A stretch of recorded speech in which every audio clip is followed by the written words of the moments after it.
It's already Yep. time. I'm ready. All right.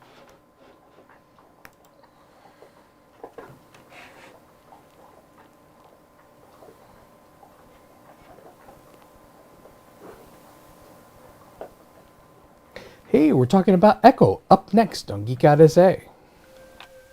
Do not attempt to adjust your YouTube video.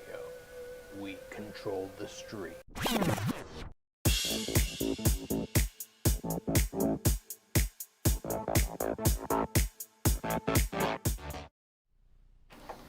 And welcome back to Geek Out SA. It's Saturday. It's Saturday, and we're a little early. A little at 5:05 p.m. A little bit early this time. A little bit early. We're normally on at 7. We got a couple things to do, so we decided to make sure we had a.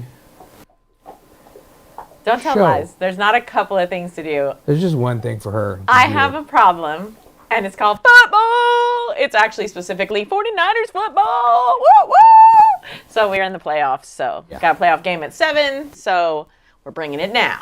Bringing it now. I'm a little excited.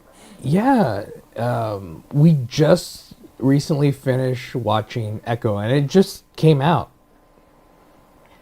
last week, right? Yeah, so last week. it's funny because it used to bother me when we first started being part of the like Netflix generation, I guess, because we're part of the old generation, so we're used to shows where you would just see it like once a week. Yeah, and now we're binging through this stuff. Wesley says, "Bring it." Bring it. And Chef Johnny is there. He says, "Hi guys," and he's like, "Hi." Hello. We're doing a little bit early today. This might be a good time. I don't know. Yeah. So we've been like some of the things like Reacher and some of the Star Wars stuff, they make us wait, right? Yeah. And because this was on Disney. But I prefer that. Yeah. I think this needed to be told all at once. You think so? Yeah. It was definitely intriguing enough and interesting enough that I didn't feel like I needed a break. Is, the new thing, if you look at it, when you watch the opening, you see. Well, before we even get into that, let's go ahead and play the trailer. Okay. Is it Q up 1? Q up 1, yeah. Okay.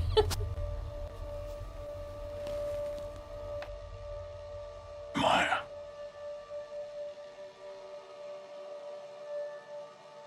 I see everything that you are. I always have.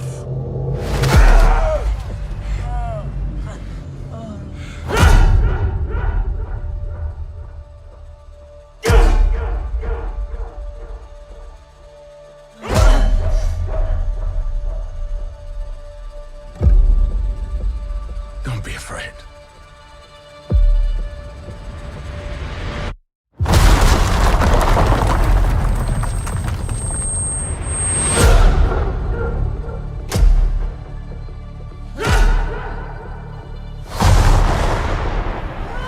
You have so much pain in you. You. So much rage. That you can't contain it.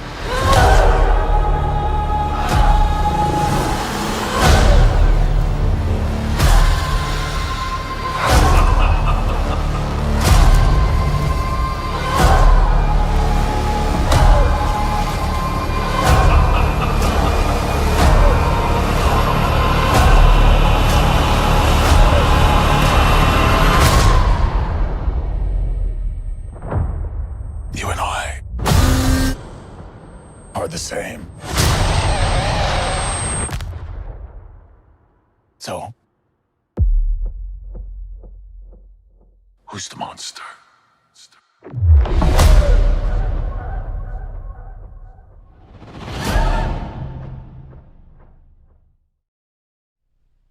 Yeah. Yeah, and that was it.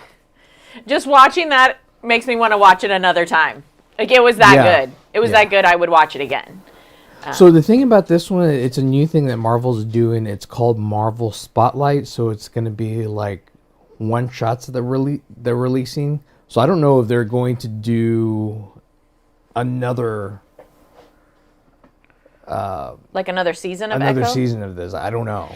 They left it open enough at the end that it's definitely something they could do. But they also left it open to be part of other shows. See, and Wesley says seeing D'Onofrio as Kingpin again really makes me want to want that Daredevil continuation. So I looked because us too. Yeah. But Daredevil is not supposed to come out until 2025.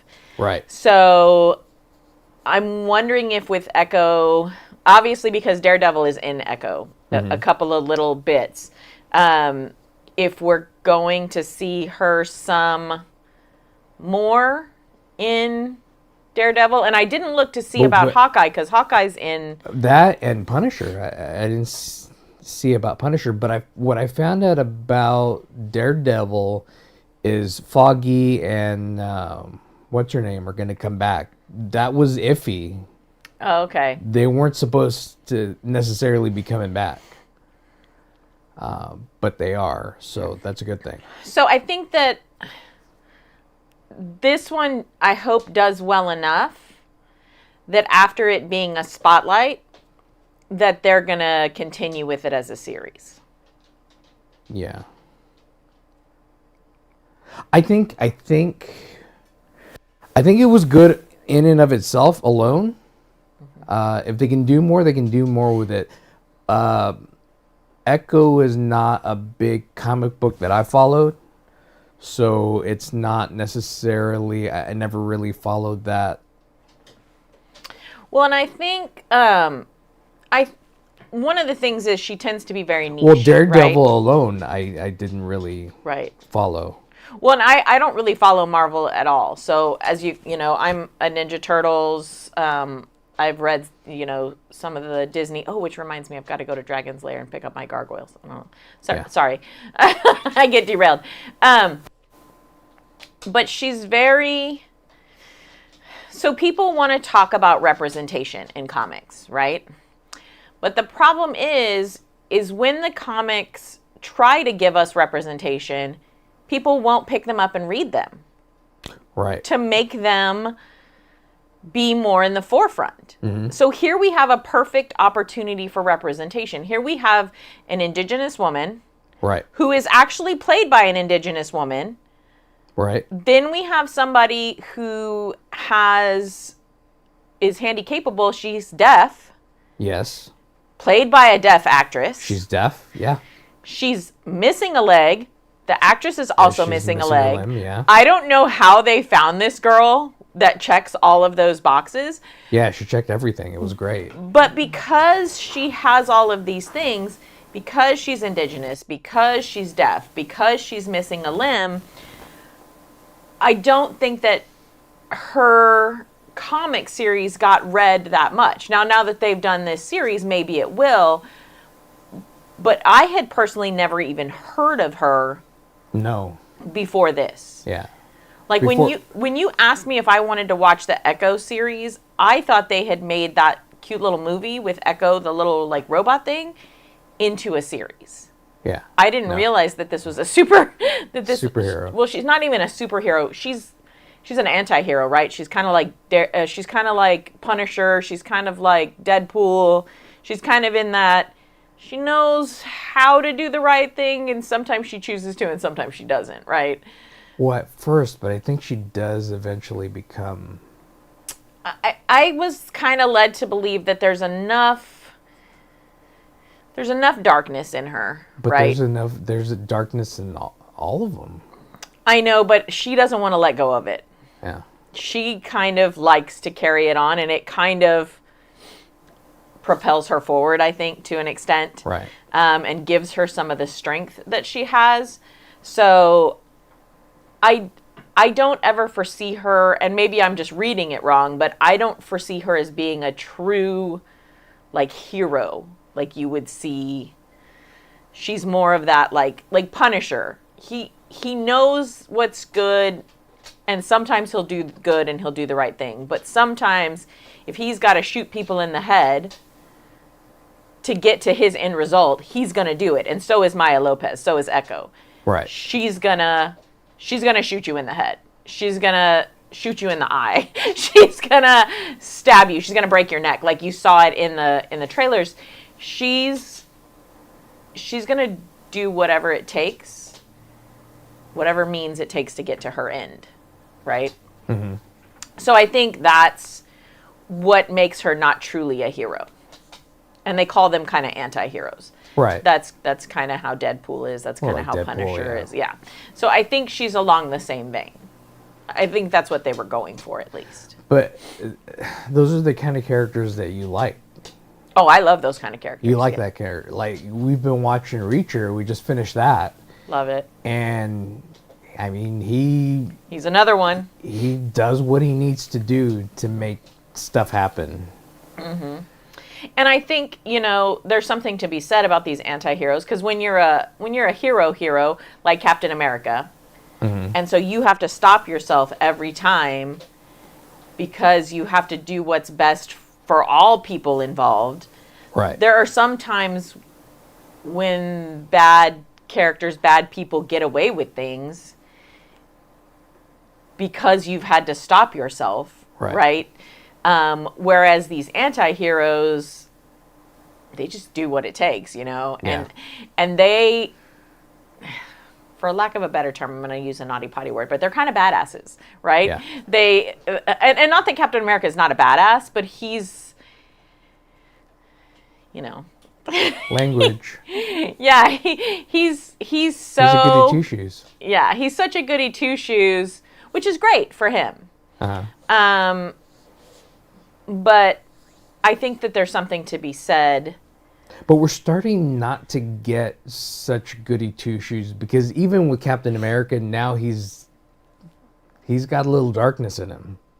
They've shown it throughout the series of how we've seen him.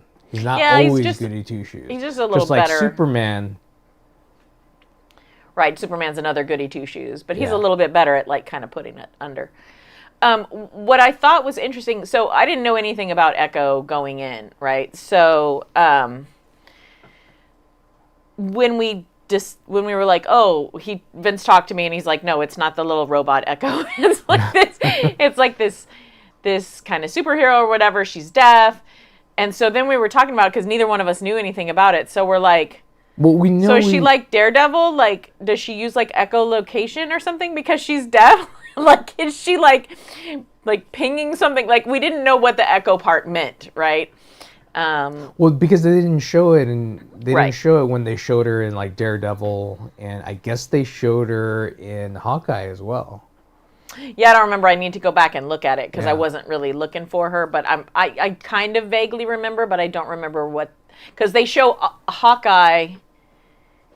Because it's when Hawkeye's off the rails, right? And he's become like a vigilante. When he's Ronin. Yeah, he's Ronin. Yeah. So they show him in this series as well. Mm-hmm. And so she's had little bits and pieces in some of the other things that we've watched. Right.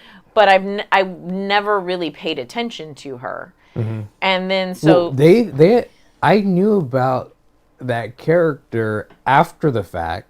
After we saw all of that, mm-hmm. then people, there was like a buzz on the internet. They're like, oh, Echo. She's Echo. I was like, who's Echo? I looked a little bit into it, but it still wasn't something that I was like, oh, it's this person. Mm-hmm. And I didn't realize, because they don't really show her in any of the other ones. I don't remember them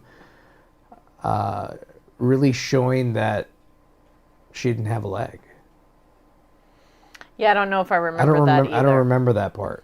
Which I think is why they gave us this story, so that we have this character that we've seen a little bit, but now we're getting more of her backstory. We're getting to see, and I like the way that they were obscure. Like, they show us all of this indigenous history from her history. I like that aspect of it. I did like that aspect of it. What I did think it took away from was her backstory. They didn't do enough with her backstory. I mean, I felt like they did. They just kind of like threw us in there. There's no way they could have done that in the time that they had.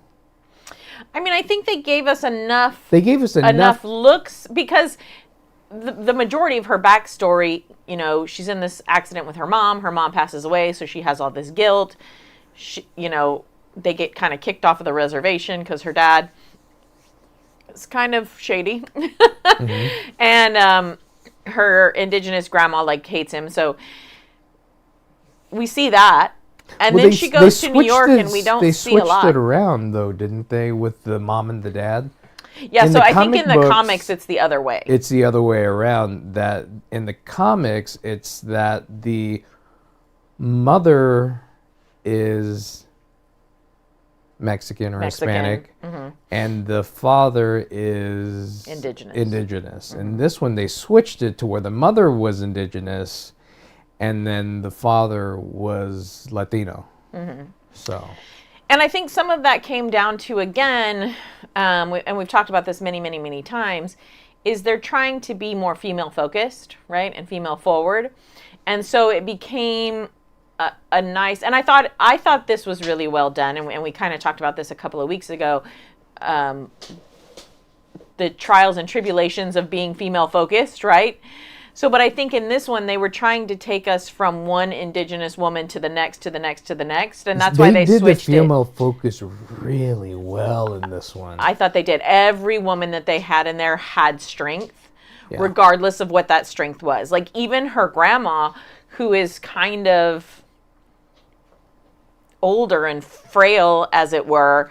I mean, she's like, she stands her ground. She knows what she wants. You know, and you don't realize until later that she has that strength within her as well. Right.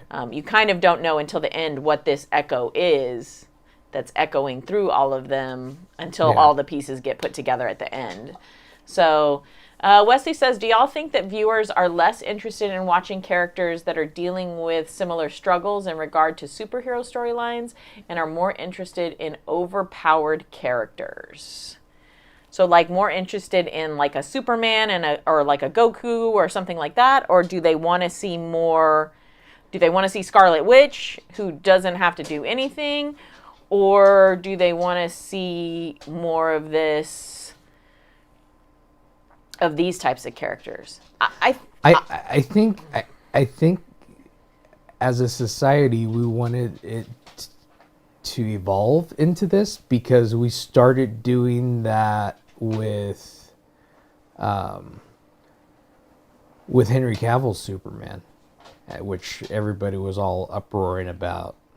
We always go back to Superman all the time because at the end he ends up killing Zod, but I think he did that in with Christopher Reeve Superman killed Zod. Yeah. So I think as well. But they don't really show it. Well, so I think when they started giving us these superhero movies, it was that escapism that you're talking about, Wesley. It was that, let me see all these overpowered characters. Let me just get away from my daily life and jump into these characters who are larger than life. But then as we've been progressing along and going along, and we've seen some of that, we kind of grew tired of that. And also I think because how do you go bigger and bigger and bigger? It's like you can't. Right. You can't. There's only so much power that you can like go to where you're like, oh, okay, well, that's why a lot of like people I don't connect to it anymore. That's why a lot of people hate Superman as a comic, because he's so overpowered and he has like everything. Mm-hmm.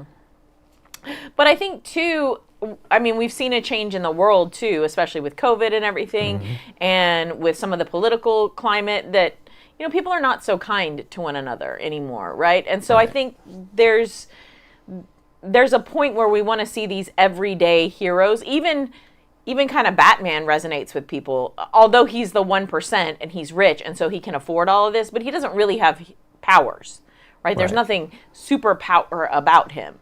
He's just a dude with money, right? Yeah. Who can make tech and stuff.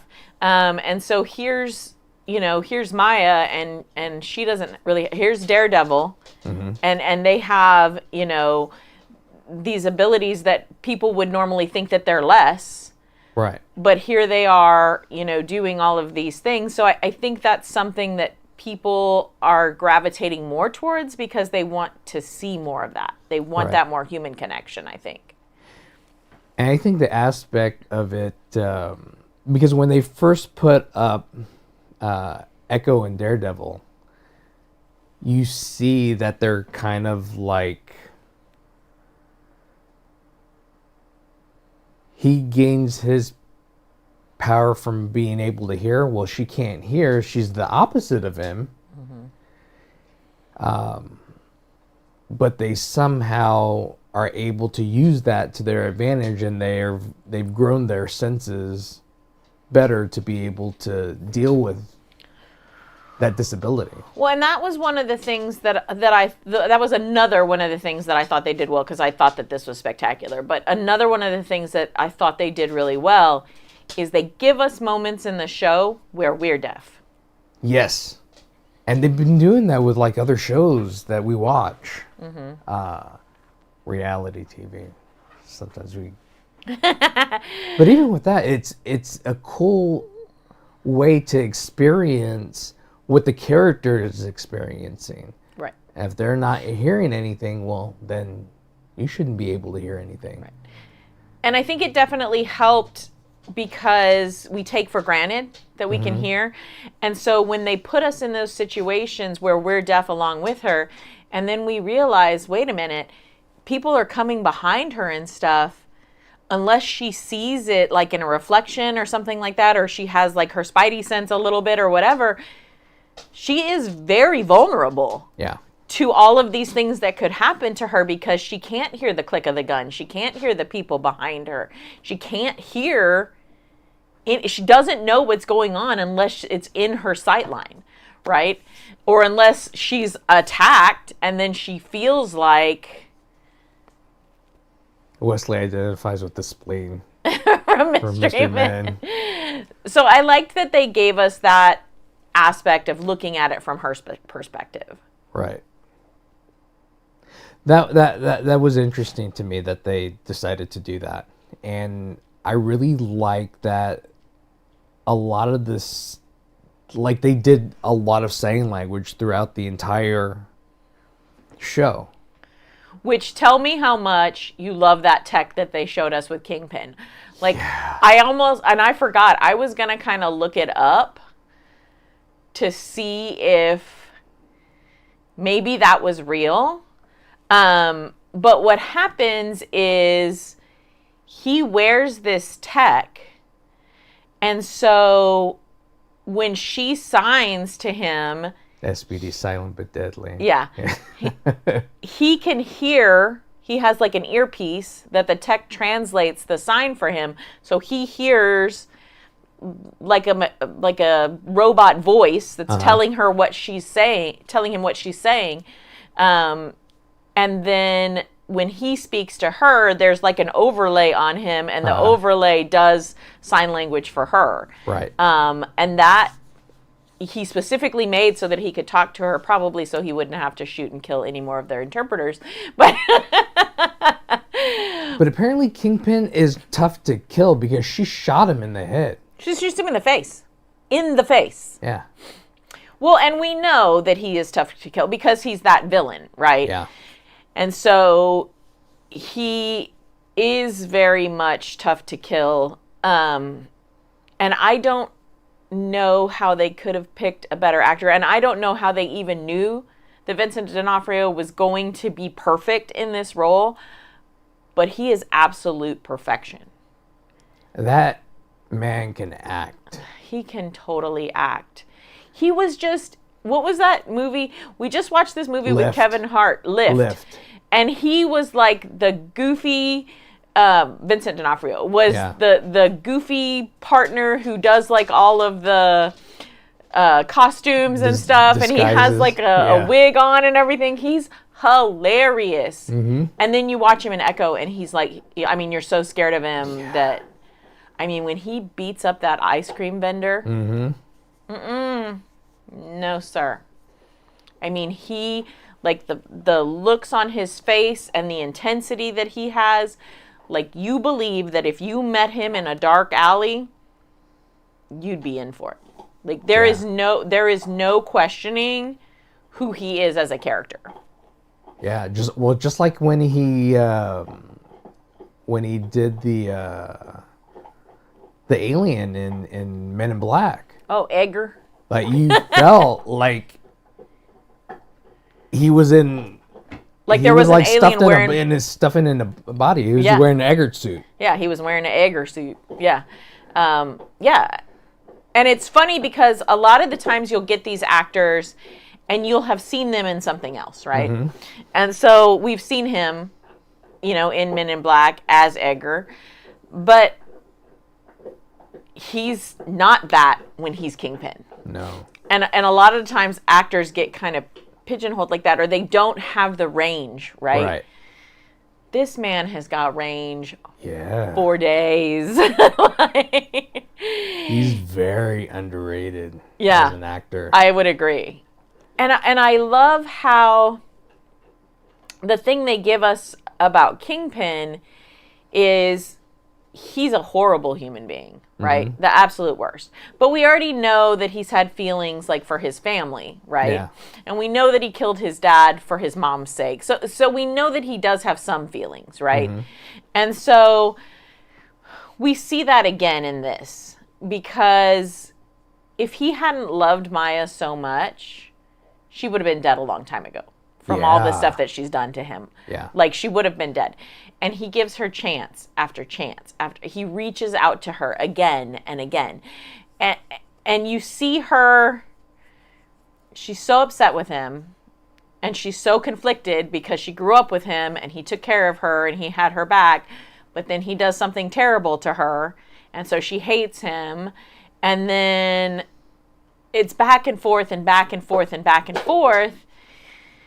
And you see Dawson's Garage all the way in Adventures in Babysitting. Oh yeah. He was Thor. He or, was- or the Yeah.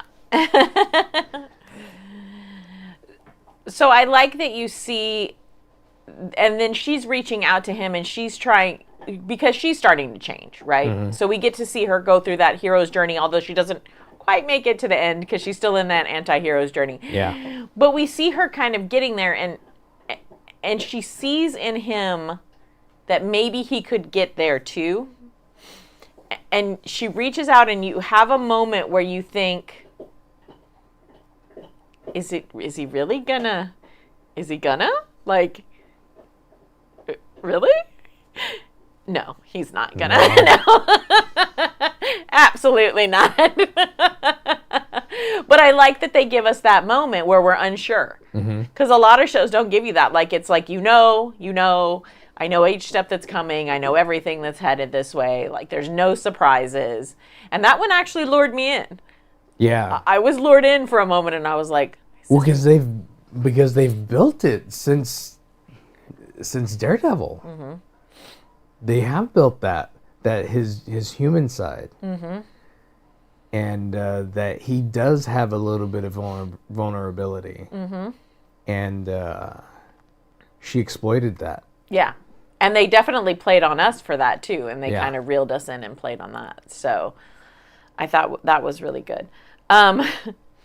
So this is a thing that I think that Marvel does a lot lately is, and I think, and I've said this before, I think a lot of it came with Thor Ragnarok, where it's that C-3PO, R2-D2 kind of comedic relief type thing that they've got going on, right? So they try to play that in all of their movies or their series and stuff nowadays. And so there is a hilarious character in Echo. He's like her cousin or whatever, right? Yeah. Bottle Cap, is that his name? No, what is it's his not name? Bottle Cap. No, I can't remember what it is. It just went out of my head when I was trying to talk about him. Oh shoot. What is his name? Let me look real quick because now I can't remember. But he is so funny. Yeah. He's so funny. He cracks me up to no end. And they played him really well too, because sometimes you can take that funny and you can go over the top, right? Biscuit. Biscuit. His name is It's Biscuit. Yeah. I was like, it was some kind of food. I know. I know. I couldn't remember I was what like, it was. what food was it? And I was like, and it's not something that was like Native American, so I didn't think I was just like it wasn't like You're like, where did fry bread or biscuits something even like come that. from? It was a biscuit. Yeah, he's Biscuits. And bless his heart, you know, he's the comedic relief, but he's really good as the comedic relief. He's very excited. And even for an unknown. I don't know. I haven't seen him anything else. before. But it's cute because he's so excited for everything she can do. She drags him into all kinds of stuff that he is totally not prepared for. Yeah. She freaks him out all the time, and he is just gung-ho for it every time. He's like, let's do it. Let's go. You know? So it's great that you have all of these ups and downs, and they've woven all of these things into the story, and you have comedy, and you have seriousness, and you get to see the Native American culture, and you get to see that these normal, everyday people, right? But you also see on the flip side how that culture has been commercialized as well. Which is kind of like you see reality of what's actually happening. Yeah, and that's a shame. That's a whole nother conversation that we don't even want to have at this point. But the other actor that I know that I've seen in several things before and is Graham Greene, and I had to look up his name because I don't remember it. But he's the grandpa in this. Right. He's also an indigenous person. He's from Canada, though. But he's been in a ton of things. He would, and obviously he plays indigenous people often. He was in Dances with Wolves, and he was in the Green Mile. Kicking Bird. Yeah. But he's funny and quirky. Yeah. In this as well, he's got some really funny, good comedic yeah. lines and stuff. He's real funny. Sorry. And it's like her tech guy too. Right. So Yeah. that was what I was going to say. He's her Cisco. Yeah. And so it's really cool because he's kind of the one that's kind of leading her to see these links in her past and how these echoes of her past are reaching through her and giving her this strength that she's going to need. But she goes to him and asks him to build her a new leg. And so it's really nice to see him do all the tech, but then he ties in some of their, indigenous symbolism and things like that into her new leg. And he kind of tells her, like, you've been in New York all this time with all of this fancy stuff and whatever. Don't forget who you are. Yeah. Don't forget where you came from. Don't forget who raised you somewhat, although she had to leave pretty early on, but don't forget your people. Nobody in New York really understands you or cares. I mean, here's Kingpin, who couldn't bother. He's known her since she was like 8, and now she's an adult. He hasn't bothered once to learn sign language. Yeah. But her whole family, her whole indigenous family, knows sign language. Her cousins know it. Her grandparents know it. Like, they all know it because of her. Every one of them. So it's like, don't forget that we're your family. And they must have continued to practice it while she was gone this whole time. Right. And they're missing her because they're all fluent as soon as she gets back, right? And that was one of the things that they kind of that the grandpa kind of brought up, was how much does this guy really care about you when he can't even bother to learn how to speak to you properly? Right. And so I think that was why they kind of showed some of the tech with Kingpin finally doing at least the tech stuff so that he could speak to her. Right. But you kind of like it. I like the way that they kind of tried to lead us to think that he cared enough about her to make this text, because that's what he says. I cared enough about you to make this text so that we could talk. But I think it's more of he doesn't trust anyone. Right. And he tells you in this show. Yeah. You cannot trust anyone. Like, we don't even trust each other, right? And so it's really a selfish reason why he makes the tech. Is so that he can just communicate with her, and so there's no outside people for him to lose trust in. So I like, too, that they took us down both of those paths and made us think about, you may think that someone has your best interest in heart, but if you really look at them, they probably don't.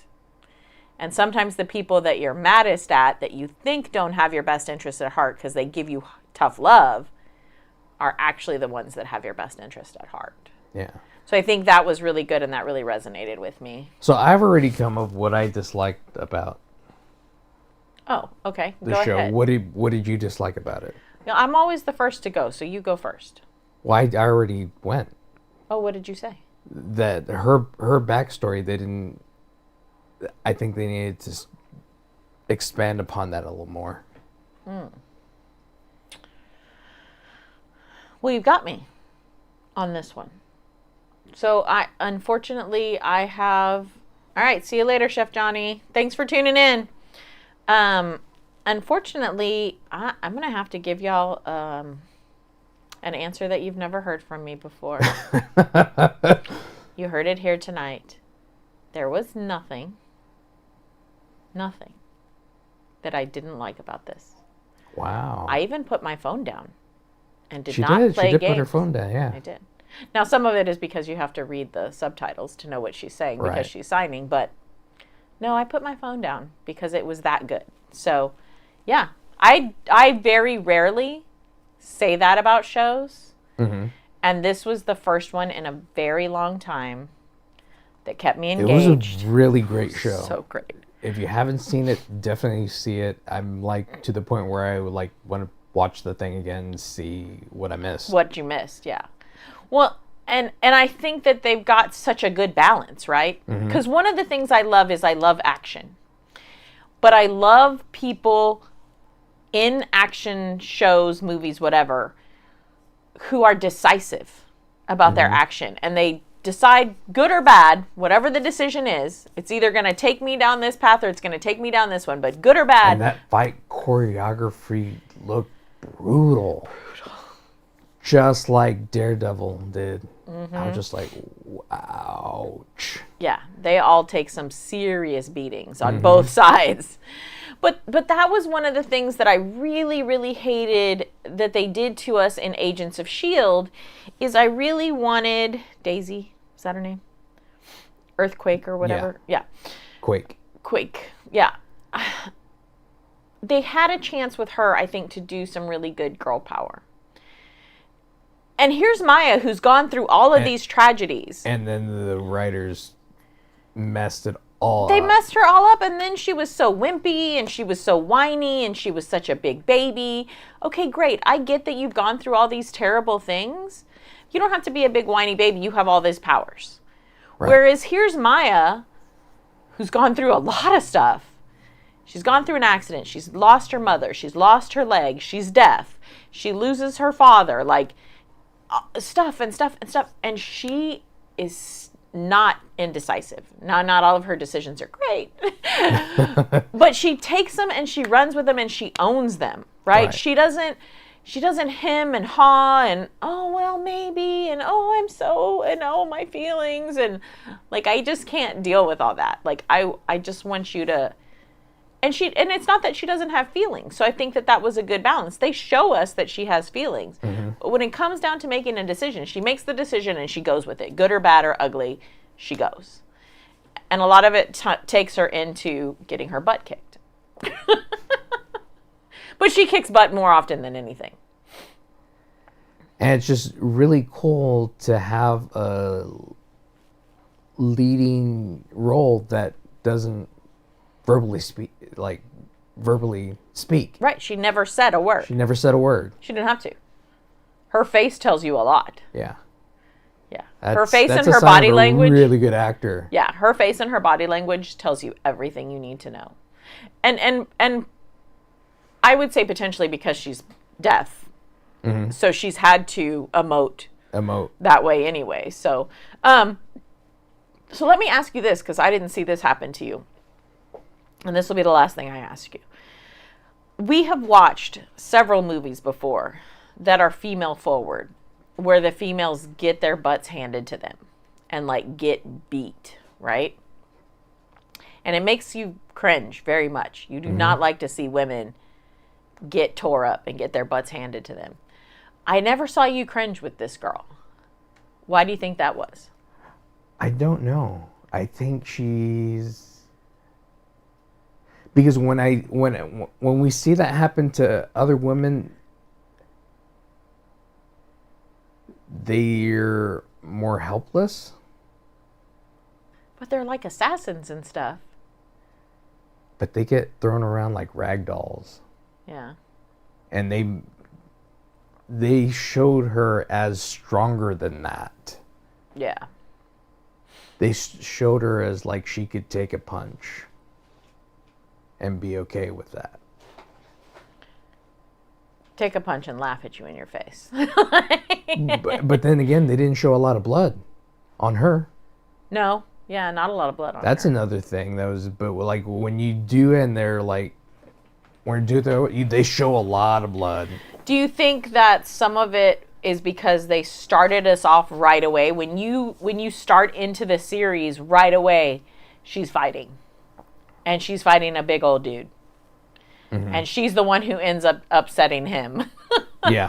You know, so do you think it worked a little bit better? Whereas in some of these assassin movies and stuff, they start and the women are, like you said, more fragile. They're dressed up. They're in makeup and stuff. They're more of like girly girls because it's their cover. It's their persona. Right. But you kind of connect with them on that level. Whereas in this, Maya's like about none of that. Right. She's riding her motorcycle. You know, she's got on her boots and her jeans, and she's got her hair tied back. That's another cool thing about her. Just like, if you didn't see her fake leg, you wouldn't know she didn't have a fake leg. You'd never know. Well, and I thought it was CGI. Yeah, at first I did too. Excuse me, sorry. Allergies.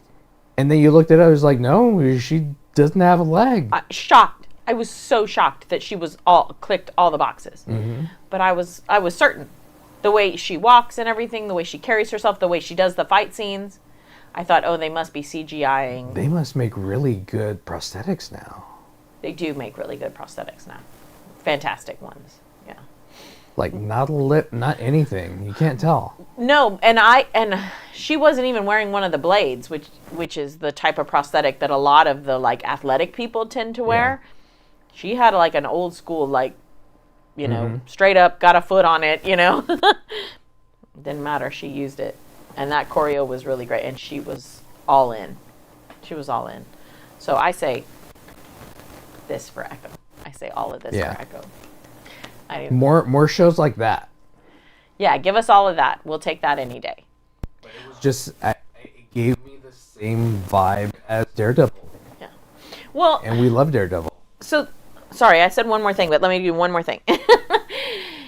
After seeing this series, one of my contingencies with the second Black Panther movie was that movie should have been something like this. Where we got to know his sister a little more, we got to see her tech, we got to see her evolve into who she was, we got to see her become the Black Panther, and we got some more time. It's almost like in a series we're able to accept that it's going to take a while for that character development. Whereas when I'm in a movie 2 or 3 hours, I don't have time for all that character. Like, that's not what I'm sitting there for, right? I want the character to already kind of be developed for me, and then I can just hit the ground running with the movie. So I really wish they would have done Black Panther this way, because I think it really would have helped. So I hope that they take that into consideration more as they move forward. After Chadwick passed. Right. Yeah. Because his movie was fine. Yeah. But it was when they tried to bring his sister in. No lead up to it. There was not enough lead up, so we didn't have enough story to back us up, and we didn't get to see Like, her. You knew it was something that was gonna happen because of the comics, Right. but it wasn't something that, because that wasn't like everybody didn't read that comic, so Right. the people, a lot of people that saw that movie was the first glimpse that they've ever had to that character, and then you get that one movie. Yeah. And that's all you get. You get that, and you get you get a couple of Avengers movies that he's in. Yeah. So I hope that they do some more of this. You know, I liked how they did it for Hawkeye. I liked how they've done it for Echo and Daredevil. I think some more of this where it's a series and there's some building up of these characters. Right. You know, I don't necessarily need an Iron Man series or a Captain America series because I think we see them enough in the movies and they've been showcased enough and we've seen enough of their they've had so many movies for them. Like, I don't need a Thor show, right? I don't need the Hulk as a show. Like, I've seen them enough in the movies. I've got enough of their storyline. I've got it. But some of these characters that are kind of on the sidelines or kind of in the back, like Hawkeye or like the Scarlet Witch and stuff, I like these. We don't need World War Hulk. We need that movie. Movie, yes, but as a series, I don't think that's necessary. So yeah, and I'm guessing She-Hulk is not going to get. I had seen that it doesn't look like she's going to get picked up again. That was an awful one that they could have done so much better with, and they turned that into a joke. So I think it was really nice to see this one. They did a really good job with it. All right, I've talked too much. Sorry. So I don't know. It's getting me excited for Punisher. It's getting me excited for Spider-Man. It's getting me excited for the next Daredevil. Hopefully they don't make this Daredevil like he was in She-Hulk. Mm-hmm. That was, I don't know, there was too much comedy in him for me. Mm-hmm. But hopefully there's good things coming around the corner for Marvel and its shows. So, yeah, that was it. That was Echo. If you haven't seen it, definitely something you should put in your queue to watch. But thanks for checking us out. I'm Vince. I'm Colleen. Geek out essay.